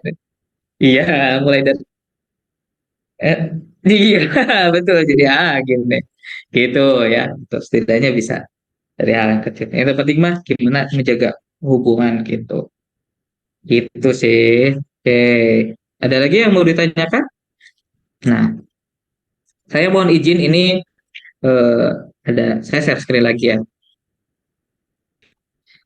Ini mungkin bisa jadi ada kaitannya dengan customer life cycle, bisa jadi enggak. Nah, tapi eh, saya kira saya perlu bahas ini gitu. Karena ini benar-benar eh, karena karena dengan menjelaskan ini, harapan saya bisa menebalkan bahwa customer life cycle yang tadi itu desain itu benar-benar penting untuk kita kerjakan, untuk kita buat di perusahaan training atau di kita jika lone fighter gitu ya. Itulah jangan lone fighter, hayu bergabung gitu. Tapi ini tuh saya ingin mencoba menebalkan bahwa ini tuh penting. Nah, ada satu bahasan ya. Jadi eh, dan kenapa ini penting? Karena menurut saya ini bisa jadi salah, bisa jadi tidak. Karena menurut saya public training saat ini tuh memiliki wajah baru, memiliki wajah baru. Maksudnya tuh apa? Public training sekarang memiliki wajah baru. Jadi ini pendapat saya ya, boleh setuju dan tidak setuju. Jadi behavior orang-orang dalam belajar saat ini tuh udah berbeda gitu. Training itu nggak bisa hanya sekedar one shot event. Training itu nggak bisa hanya sekedar sharing knowledge atau bahkan melatihkan satu komponen skill saja. Kenapa? Karena behavior orang-orang dalam belajar sekarang sudah berbeda menurut saya. Saat seseorang punya masalah dan membutuhkan knowledge baru, membutuhkan sebuah skill baru, mereka akan dengan mudah nyari dulu di YouTube. Di YouTube juga paling nggak ada. Konten lagi. Butuhnya sekarang langsung deh. Pak di Google juga ada. Tambah lagi, sekarang ada chat GPT itu. Oh, itu dewanya dia. Chat GPT ya memang chat GPT sekarang masih masih banyak errornya ya. Masih banyak kurangnya lah. Tapi gitu ya. Ya ini baru who knows 2 3 4 5 tahun ke depan akan secanggih apa tuh gitu. Dan mau nyari jawaban ke sana aja. Bahkan nyari framework, sana. Kan kalau YouTube sama Google kita mau nyari gimana sih caranya menjalankan Facebook Ads gitu. Dikasih list, kan, dikasih list video, video dari akun ini, video dari akun ini, video dari akun ini, video dari akun ini. Yang jawabannya yang mana belum tahu, kita harus tonton satu-satu. Google juga gitu, kita harus baca satu-satu blognya. ChatGPT kan udah senikmat gimana cara jalan Facebook Ads, terus langsung dikasih jawabannya. Gitu. Behavior orang dalam belajar sudah beda Bapak Ibu. Untuk sekedar sharing knowledge, sekedar open knowledge gitu ya, sekedar skill hal kecil one shot event sangat sulit gitu. Kenapa? Ya itu, buka YouTube langsung dapat jawabannya. Serba cepat kan, butuh saat ini juga gitu. Cari di sosmed. Begitu banyak orang yang nyari informasi, tutorial atau apapun itu bukan lagi ke Google sama ke YouTube, ke TikTok gitu. Kalau anak muda sekarang mah udah banyak gitu ya. Terus tuh hanya sebentar lagi video itu cuma 1 menit, cuma 2 menit, cuma 3 menit udah selesai, udah dapat jawabannya kan. Hidup mudah sekali gitu. Atau ke mentor gitu, atau ada yang kenal bisa nanya. Baru kemudian ke e-course gitu. Karena e-course bisa langsung dibeli dan langsung di play dan dicari tahu jawabannya saat itu juga. Karena kalau baru baru poin berikutnya itu online training. Karena kan kalau online training suka ada jadwalnya kan. Jadwal dilaksanakan kapan? Aduh, butuhnya sekarang, trainingnya 2 minggu lagi, kan gimana tuh kan ada kayak gitu-gitulah. Maksudnya ada permasalahan seperti itu gitu. Trainingnya bulan depan, aku butuhnya masalahnya sekarang, jawabannya sekarang, besok harus presentasinya, kan gitu. Udah beda behaviornya dengan lama, maka membutuhkan hal-hal yang belajar cepat. Baru kemudian terakhir offline training gitu. Aduh kan ongkos, macet, segala macam itu jadi opsi. Nah, itu behavior orang-orang yang berbeda ketika belajar. Maka di sini saya berkesimpulan, training itu udah nggak bisa lagi one shot event. Satu training selesai, eh, satu skill tertentu selesai dan sudah. Sharing knowledge tertentu selesai, 1 dan 2 hari, 3 hari, udah. Kenapa? Kenapa nggak bisa? Kenapa? Kenapa menurut saya itu nggak bisa ya? Karena setelah kita cermati, misalkan gitu ya, misalkan kita mau ngajarin apa namanya, cara mendesain pembelajaran. Pengen bikin online training cara membuat desain pembelajaran yang berdampak gitu. Dijalankanlah online training yang cara mendesain pembelajaran yang berdampak.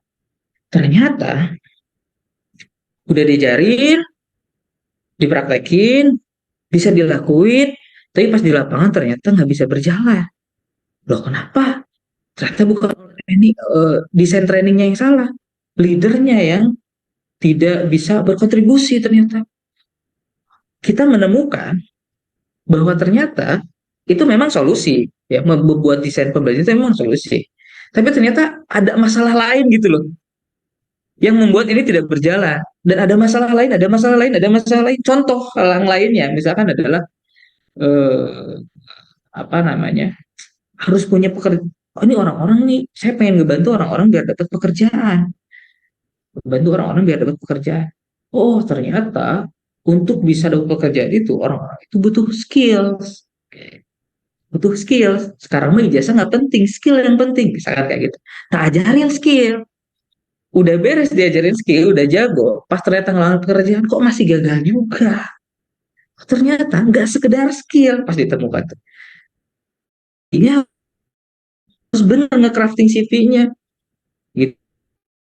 Oh, ternyata butuh foto. Oh, ternyata butuh interview gitu. Cara interviewnya gimana, public speaking. Oh, ternyata habis itu user interviewnya harus benar, segala macamnya. Ternyata masalahnya itu yang kita temukan satu masalah nggak keterima kerja. Dan kalau kita cuma one shot event di marketingnya saja, ternyata customer tuh tidak menemukan solusi untuk permasalahannya dia gitu. Yang dibutuhkan oleh pasar itu saat ini adalah sebuah solusi yang komprehensif pada akhirnya. Yang mungkin bisa jadi mereka ataupun kita juga sadar bahwa ternyata solusi komprehensif itu solusi itu nggak bisa dengan one shot event, tapi itu harus dengan sebuah rangkaian pertemuan dan ekosistem yang menyelesaikan masalah itu dari berbagai macam sudut. Nggak. Mudah-mudahan bisa memahami ya, maksudnya bisa memahami apa yang saya maksud. Ternyata gitu, karena yang kita temukan ternyata dari suatu masalah itu ada kaitannya dengan masalah-masalah yang lain. Satu masalah itu ternyata masih nyambung dengan masalah yang lain. Dan bagaimana kan akhirnya untuk bisa menyelesaikan itu? Bagaimana kemudian kita tuh bisa memberikan sesuatu yang solutif itu tadi? Maka Bapak Ibu semua, ini menurut saya ya, wajah baru dari sebagai lembaga training itu saat ini adalah ini. Intinya ya, jadi ini kenapa life cycle itu penting. Karena ternyata Bapak Ibu, life cycle itu yang tadi saya gambarin di sini, ya, di sini, setelah ini, itu akan menjadi satu ekosistem untuk menyelesaikan satu masalah yang diselesaikan secara komprehensif. Artinya, wajah public training sekarang itu adalah one stop solution. Kamu ikutan, jadi paradigmanya udah bukan apa namanya, ini ada butuh masalah apa nih, kemudian dikasih pembelajaran, udah bukan kayak gitu gitu.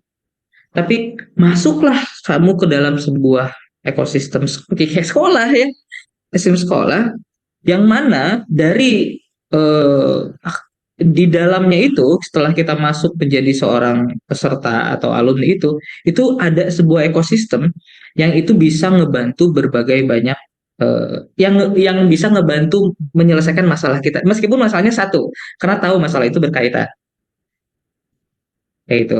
Nah, contohnya yang tadi saya ikuti tadi yang ingin diselesaikan oleh bootcamp yang tadi saya ikuti itu adalah pengen nyelesain dia bisa keterima kerja gitu. Dan saya pas masuk gak hanya sekedar skill, saya diajarin ini. Bahkan sekarang pas udah jadi alumni, ada upskill, upselling gitu ya, ada kelas-kelas lanjutan untuk memperdalam. Karena ternyata memang butuh gitu, butuh untuk belajar itu, butuh untuk nambah itu. Artinya ya jadinya lembaga training masa kini tuh yang dijual udah bukan modul, Bapak Ibu. Gak sekedar kita punya modul ini kita jual, bukan. Tapi sebuah ekosistem pembelajaran. Ketika masuk itu ada satu wajah, pokoknya ini mah tentang karir gitu. Pokoknya ini mah tentang dunia learning. Ini pokoknya tentang leadership gitu. Ada satu wajah itu yang di dalamnya itu terdapat ekosistem pembelajaran bisa kemana-mana yang itu menunjang proses leadershipnya. Gitu. Dan bukan one shot event lagi dan bukan lagi panggung satu orang trainer lagi satu muncul gitu trainernya wah ini kalau sama dia nah, jadi yang muncul udah bukan itu tapi di satu lembaga itu kayak mungkin sekolah UIS itu masuk itu sekolahnya para CEO gitu misalnya. Jadi itu contoh ya itu contoh ada kan yang kayak gitu yang akhirnya kalau saya perhatikan sekarang itu banyak banget bermunculan bootcamp gitu. Jadi udah bukan kelas-kelas kecil lagi. Karena ya kalau sekedar cuman kelas kecil doang, di YouTube juga ada. Bukan yang sedangkan yang customer butuhkan, yang audiens butuhkan, bukan sekedar pengen ikutan YouTube, bisa jadi dia membutuhkan sesuatu yang tidak dia sadari gitu, ada di blind spotnya dia. Makanya itulah ada ekosistem, ada rekomendasi-rekomendasi dari lembaga itu sendiri, dari lembaga trainingnya gitu yang itu merekomendasikan dia buat ikutan kelas ya memang mungkin jualan tapi nggak menjurus ke satu hal itu akhirnya bermunculan lah bootcamp itu gitu dan ini contoh nah ini contoh-contoh bootcamp ya yang setidaknya saat ini yang saya ketahui di Binar Academy, Revoyu, Purwadika dan harganya luar biasa Bapak Ibu loh kenceng-kenceng ya. Ada Hektif, ada Pijar Mahir, Praktikum, apapun masalahnya yang diselesaikan, MySkill, book writing camp, ya salah satunya. Itu kan menyelesaikan masalah buku ya, menulis buku. Itu bootcamp yang bisa secara komprehensif membantu, nggak sekedar menulis mengajarkan cara menulis buku lagi. Misal kalau book writing camp contoh ya, tapi memang benar-benar masuk ke situ tuh sampai tuntas bukunya diterbitkan kayak gitu. Akhirnya, gitu ya, akhirnya oh ini nggak jalan. Nah, akhirnya dengan ekosistem yang seperti itu, masalah customer, ekosistem training digabungkan menjadi sebuah solusi ataupun akselerasi bagi si audiens atau si customer itu. Tuh, ini contohnya kan Goku sama Terang ya fusion, gitu. Jadi sesuatu yang baru mengakselerasi kan jadi jauh lebih kuat kayak gitu. Contoh perumpamaan sih gitu lah ya. Aduh, ada aja. Oke. Nah, dari saya buka chat ya. Ini masih lembaga training membuat ekosistem. Corporate learning juga berusaha membuat ekosistem belajar di korporatnya. Nah, pertanyaannya, kemudian apa hubungan antar ekosistem tadi agar tidak saling bersaing? Apa tuh? Kira-kira apa menurut Mas Ismail hubungannya?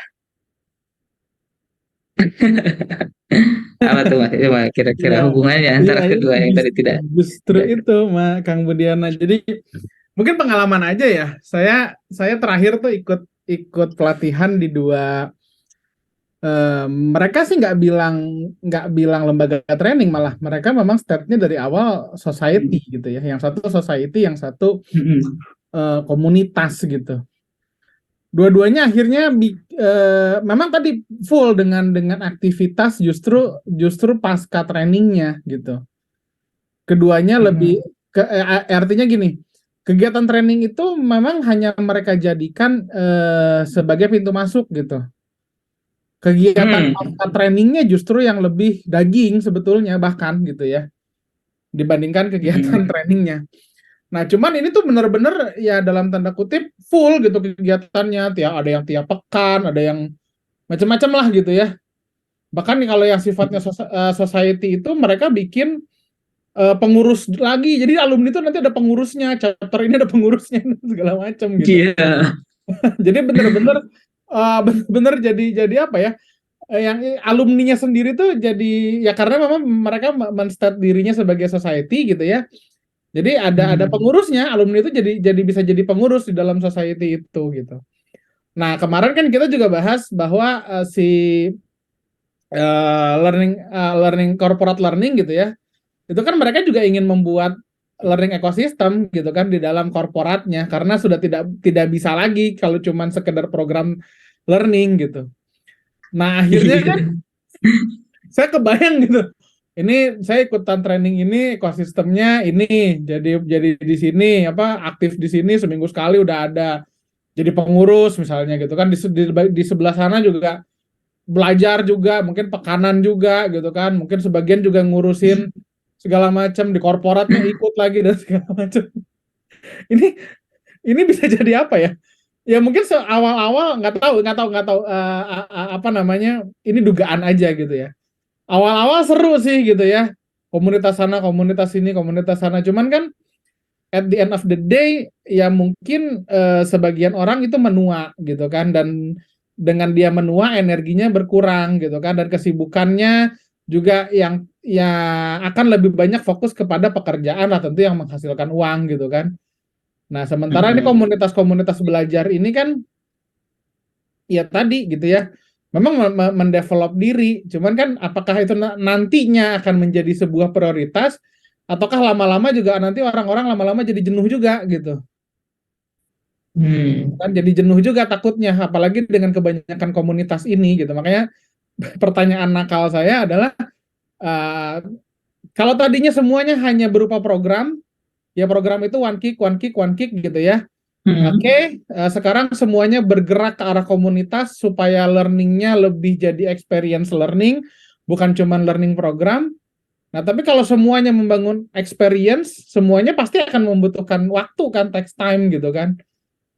Nah, gimana nih? Hmm.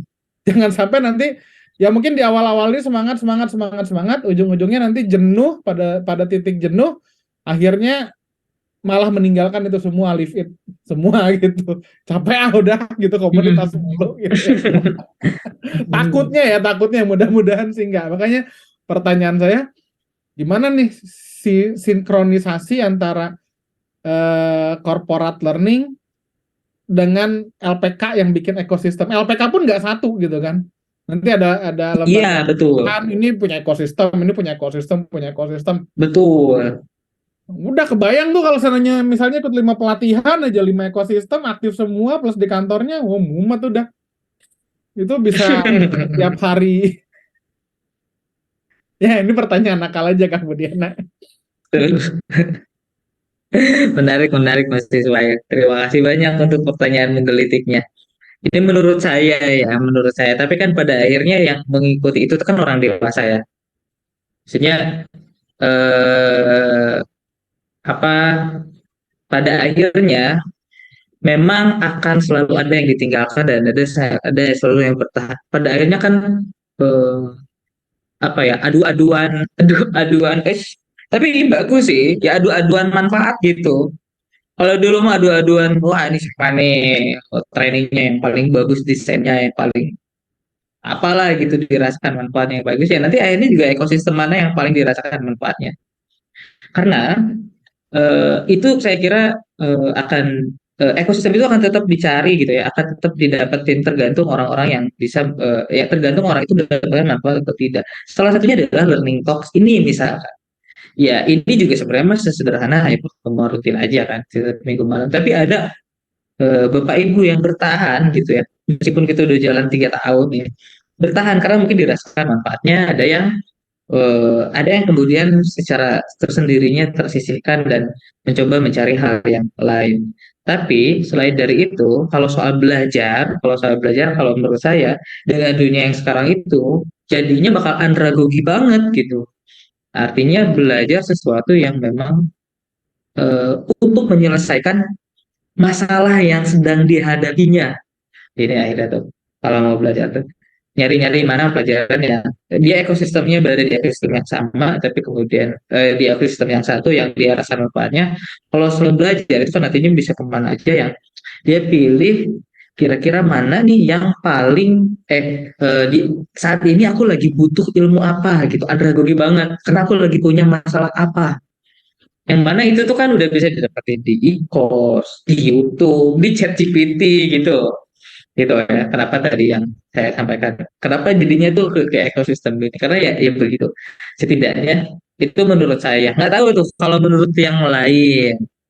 Mungkin kalau Surya punya pendapat boleh. Kang Kang Budi, Siap. kalau saya sih memang ya sekarang ini saya mungkin ada sekitar lebih dari 10 komunitas ya. Memang kita harus benar-benar milih banget gitu loh mana yang bermanfaat buat kita. Itu sekarang saya aktif cuma 3 4 lah, karena memang harus milih gitu sesuai dengan mana yang kita manfaat yang buat kita gitu loh. Kalau ada manfaatnya ya cuma sekedar lihat aja gitu, sekedar lihat tuh ada kegiatan ikut. Itu sih salah satunya itu. Kalau saya sih milih benar-benar manfaat bagi gitu loh. Misalnya saya ikut salah satu yang ikut Surya ya, ada 2 gitu emang bermanfaat banget. Udah kita bertahan gitu, gimana caranya kita bertahan gitu loh dengan segala ketempaannya gitu.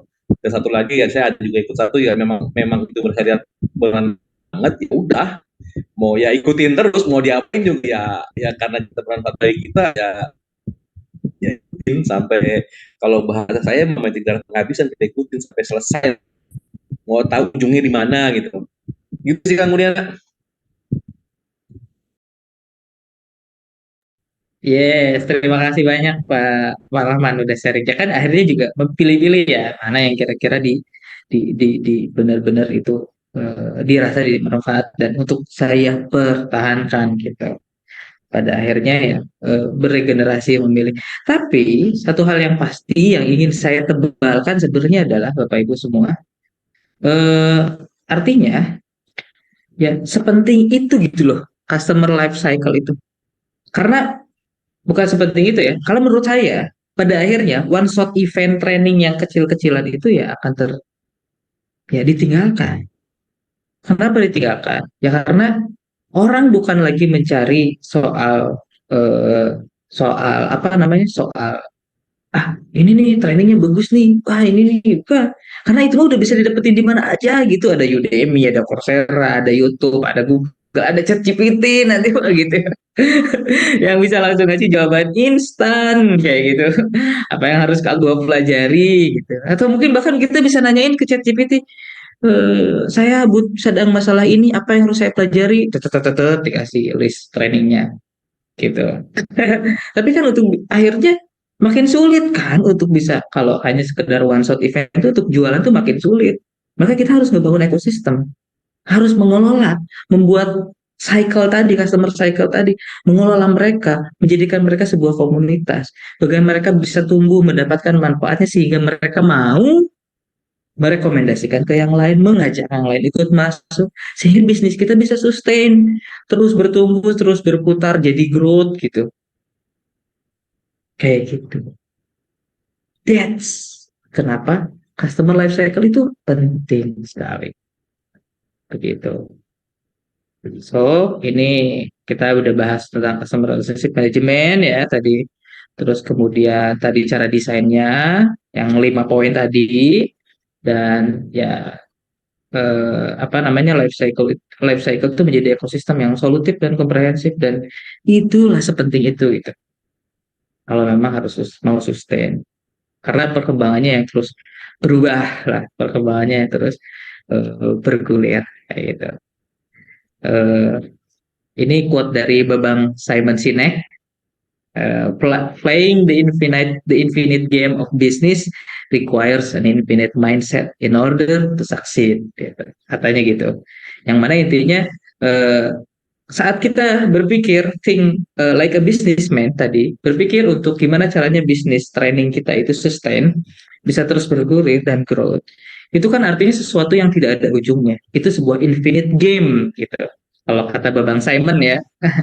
Maka ya kita juga harus punya pemikiran mindset yang infinite juga. Itu cara berpikir yang ini tuh nggak bakal ada ujungnya. Ini tuh harus sustain. Ini tuh harus bisa bertahan. Kalau memang mau sukses. Bukan berpikir yang cuma 1 tahun kan. Paling bisnis training cuma 10 tahun. Atau cuma yang tadi, cuma ngejar omset aja gitu. Tapi growth-nya nggak dipikirin kayak gitu. Karena kita pengennya kan jangka panjang. Kalau mau sukses untuk bisa bermain di sebuah permainan yang infinite, yang tidak ada batasnya. Begitu.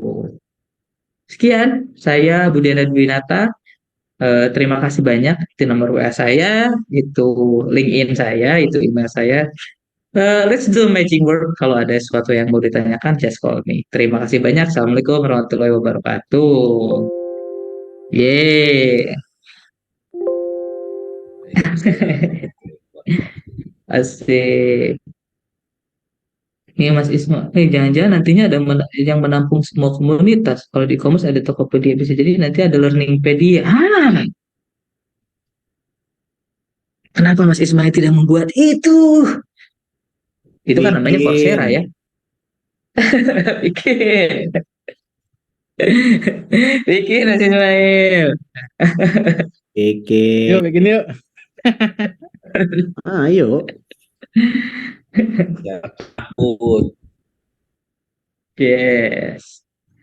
Ya, begitulah pembahasan malam ini. Ada yang mau ditanyakan?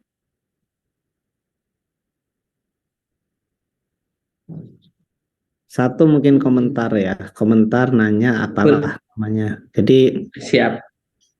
tadi kan kalau kita udah bicara ekosistem, pada akhirnya kita akan bicara tidak, tadi udah disebut sih, tidak bisa sendirian, benar nggak? Betul. Bareng bersama, bahasa kita tuh kolaborasi ya. Mungkin butuh kolaborasi lebih dari satu trainer gitu. Tapi kadang penyakitnya trainer itu egonya tinggi gitu. Jadi contoh gini aja misalnya. Misal nih ya, saya kolaborasi dengan seseorang gitu. Ini kalau bicara ego tinggi ya. Gimana caranya kolaborasi tapi orang itu nggak boleh lebih tinggi dari saya. Saya harus lebih tinggi dari dia. Nah itu kan sebuah ego ya. Tidak mau jadi yang nomor 2. Itu biasanya satu egonya ya. Terus ego berikutnya adalah nanti masalah branding misalnya. Wah saya gimana branding saya kalau ini dan sebagainya, kolaborasi gitu ya.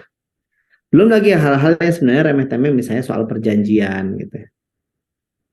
Tidak terbuka soal uang di depan ya kan?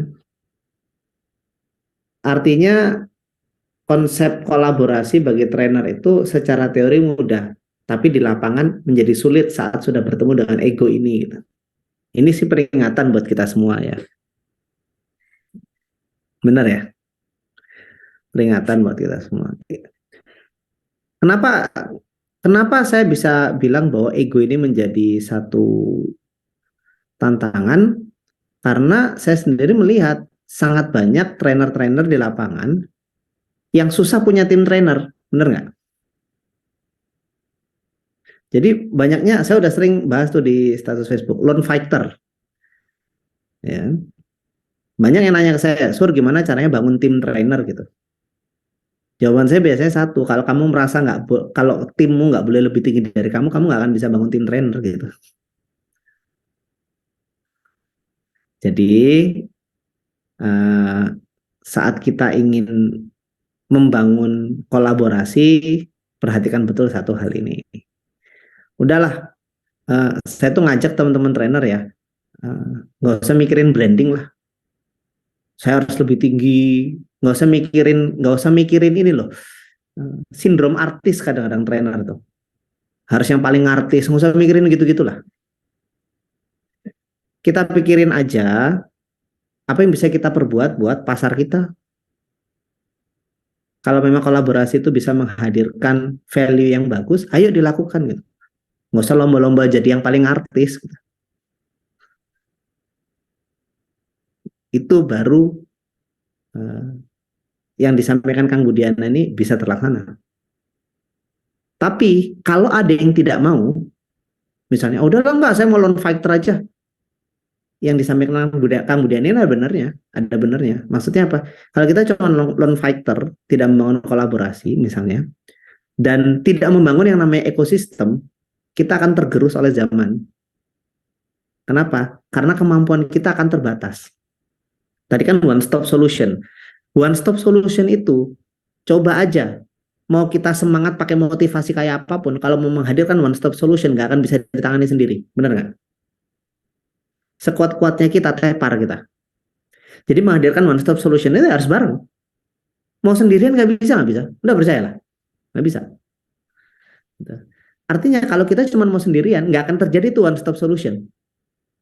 Kalau kita tidak menghadirkan one stop solution, yaitu tadi kita kalah sama ChatGPT dan kawan-kawannya. Itu dari saya. Oke, luar biasa. Padahal mah enggak, ini saya juga sharing juga.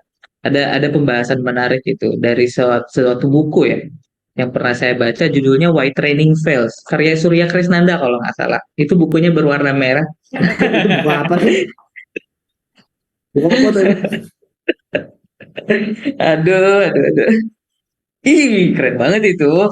Ini saya cerita aja. Ada penulisnya tuh kalau nggak salah Surya Kresnanda itu. Gak, salah. Dr. Surya Kresnanda, MPD kalau nggak salah. Belum. Waktu nulis belum doktor. Oh iya, belum. Itu keren sekali. Ada satu pembahasan yang keren di buku Why Training Fail itu, kan itu ngebahas soal 7 kegagalan training gitu. Poin satunya kalau nggak salah, halaman 21, posisi sebelah kanan paling atas. Wah, enggak. Itu bercanda. Ustadz Budi Hidayat.